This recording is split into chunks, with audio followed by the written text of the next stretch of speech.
नमस्कार दोस्तों, आपका स्वागत है हमारे YouTube channel RP Hindi story channel में। आज की कहानी है बीता हुआ कल। यह कहानी आप लोगों के लिए काफ़ी मज़ेदार और दिलचस्प है, तो चलिए सुनते हैं इस कहानी को।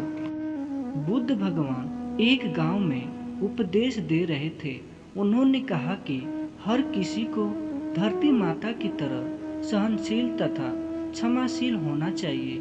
क्रोध ऐसी आग है जिसमें क्रोध करने वाला दूसरों को जलाएगा तथा खुद भी जल जाएगा।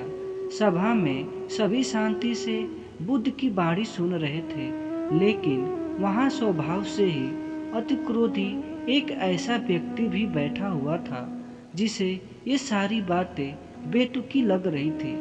वह कुछ देर यह सब सुनता रहा, फिर अचानक ही आग बबूला होकर बोलने लगा, तुम पाखंडी हो, बड़ी बड़ी बातें करना यही तुम्हारा काम है। तुम लोगों को भ्रमित कर रहे हो। तुम्हारी ये बातें आज के समय में कोई मायने नहीं रखती। ऐसे कई कटु वचनों सुनकर भी बुद्ध शांत रहे। अपनी बातों से ना तो वह दुखी हुए, ना ही कोई प्रतिक्रिया दी। यह देखकर वह व्यक्ति और भी क्रोधित हो गया और उसने बुद्ध के मुंह पर थूककर वहां से चला गया। अगले दिन जब उस व्यक्ति का क्रोध शांत हुआ तो उसे अपने बुरे व्यवहार के कारण पछतावे की आग में जलने लगा और वह उन्हें ढूंढते हुए उसी स्थान पर पहुंचा। पर बुद्ध कहाँ मिलते। वह तो अपने शिष्यों के साथ पास वाले एक अन्य गांव में निकल चुके थे। व्यक्ति ने बुद्ध के बारे में लोगों से पूछा और ढूंढते ढूंढते जहां बुद्ध प्रवचन दे रहे थे वहां पहुंच गया। उन्हें देखते ही वह उनके चरणों में गिर पड़ा और बोला, मुझे क्षमा कीजिए प्रभु। बुद्ध ने पूछा, कौन हो भाई, तुम्हें क्या हुआ है, क्यों क्षमा मांग रहे हो? उसने कहा, क्या आप भूल गए, मैं वही हूँ जिसने कल आपके साथ बहुत बुरा व्यवहार किया था। मैं शर्मिंदा हूँ। मैं मेरे दुष्ट आचरण की क्षमा याचना करने आया हूँ। भगवान बुद्ध ने प्रेम पूर्वक कहा, बीता हुआ कल तो मैं वहीं छोड़कर आ गया और तुम अभी भी वहीं अटके हुए हो। तुम्हें अपनी गलती का आभास हो गया। तुमने पश्चाताप कर लिया। तुम निर्मल हो चुके हो। अब तुम आज में प्रवेश करो।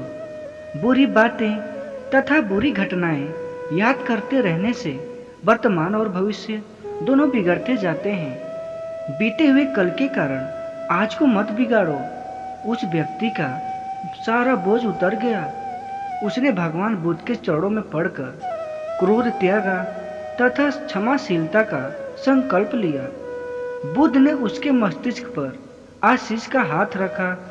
उस दिन से उसमें परिवर्तन आ गया और उसके जीवन में सत्य, प्रेम व करुणा की धारा बहने लगी। मित्रों, बहुत बार हम भूत में की गई किसी गलती के बारे में सोचकर बार बार दुखी होते और खुद को कोसते हैं। हमें ऐसा कभी नहीं करना चाहिए।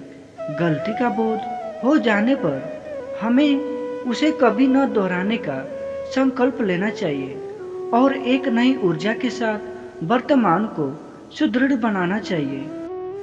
यदि यह कहानी आप लोगों को अच्छा लगा हो तो मेरे चैनल को सब्सक्राइब और वीडियो को लाइक और शेयर ज़रूर करिएगा। ऐसे ही और भी सारी कहानियाँ लेकर आऊँगा। साथ ही कमेंट भी करिएगा कि यह कहानी कैसी लगी। धन्यवाद।